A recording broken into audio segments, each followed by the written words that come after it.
Kitchen sockets or outlets. Where do you put them? How many do you have? And what do you need to consider? During most kitchen renovations, at some point you're going to be asked, where would you like to place your sockets? I know this because it used to be me asking the question. And while you may not think too much about this, there are a few important things to consider when deciding on the location of your sockets. So in this video, I thought I'd go over some considerations and guidelines to help you make more informed decisions about where to put your sockets in your kitchen. And at the end of the video, I've got some of my personal little tips when it comes to kitchen design and sockets. But before we start, a real quick disclaimer. This video is intended as guidance only. You should always check and confirm all electrics with a qualified electrician. The rules and regs will be different in every country, so please check with a qualified electrician where you are. I'm in the UK, so I'll be mostly talking about UK rules, but I think the overall considerations and tips that I'm sharing are pretty universal. Right, let's get into it. What height should my kitchen sockets be above my countertop? So the standard height of a kitchen countertop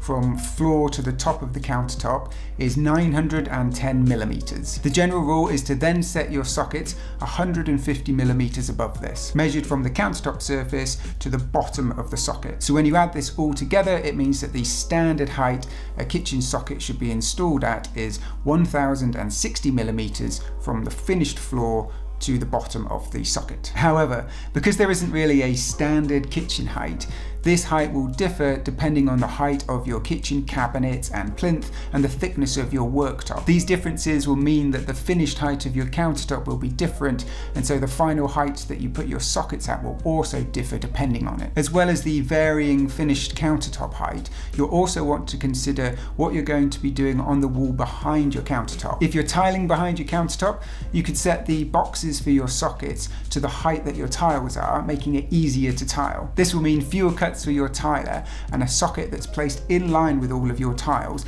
making it look much nicer. If you're having an upstand behind your countertop, you'll need to take the height of this into consideration as well. You'll want to give yourself at least 100 millimeters clearance from the top of the upstand to the bottom of the socket. This prevents the flex from the plug bending up against the upstand and putting strain on the cable, which could damage it. Another consideration to be aware of is if your sockets are near any light switches. Light switches should be installed at a maximum height of 1200 millimeters from the finished floor level. So keep that height in mind when you're positioning sockets that are nearby to light switches, as you'll likely want them to match in height, which again just looks nicer. What distance should a socket be from a hob? Rules and regs are changing all the time, but the latest guidance that I'm aware of from the IET's Electrician's Guide to Building Regulations dictates that this should be at least 100 millimeters. This is measured horizontally from the edge of any socket to the edge of your hob or cooktop. This gives a reasonable separation to help prevent any heat or splashes from cooking interfering with the electrics. 100 millimeters is the minimum distance, but I always recommend checking the installation manual of your hob or cooktop, as some may require this distance to be greater. In the past, my general rule was to allow 300 millimeters, but as long as you check the appliance installation manual and it's more than 100 millimeters, or at least 100 millimeters, you should be good. Having sockets near your hob can be really helpful. Being able to plug in an immersion blender or have your food processor or any small appliance nearby your hob can be really helpful and make your kitchen that bit more comfortable and functional. So assuming you have a safe distance to do so, I'd always recommend having a socket near your hob. What distance should a socket be from a sink?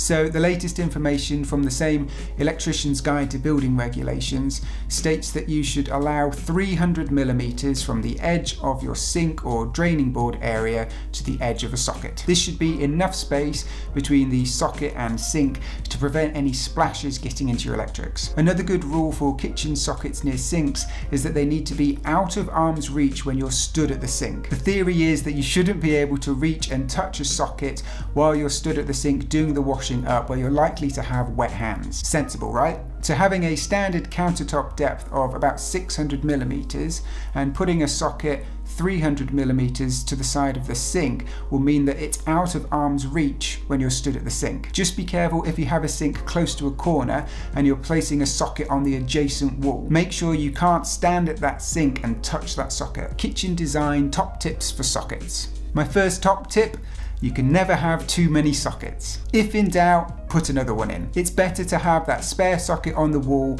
than not enough. You don't want to have multi-plugs or extension leads everywhere, or the frustration of having to unplug and plug in your appliances every time you want to use a different one. Think about how many small appliances that you own and use regularly that live on the countertop, and think about where you're going to put them in your kitchen. Obviously, don't go mad and fill the wall with sockets, but if you're thinking, should we add another one there? Then yes, you should. My next little tip is to get sockets with USB outlets. This helps on space and to be able to plug more things into your sockets. So charging your phone or tablet doesn't take up one of the socket outlets. You could use the USBs for this. I recommend to get these types of sockets at least in some area of your kitchen that's likely going to be the charging zone. My next tip is a bit of a personal thing and almost a pet peeve, and that's to get a nicer finished socket, not just a plain white plastic one. You've spent all this money on a lovely new kitchen, just get a nicer finished socket.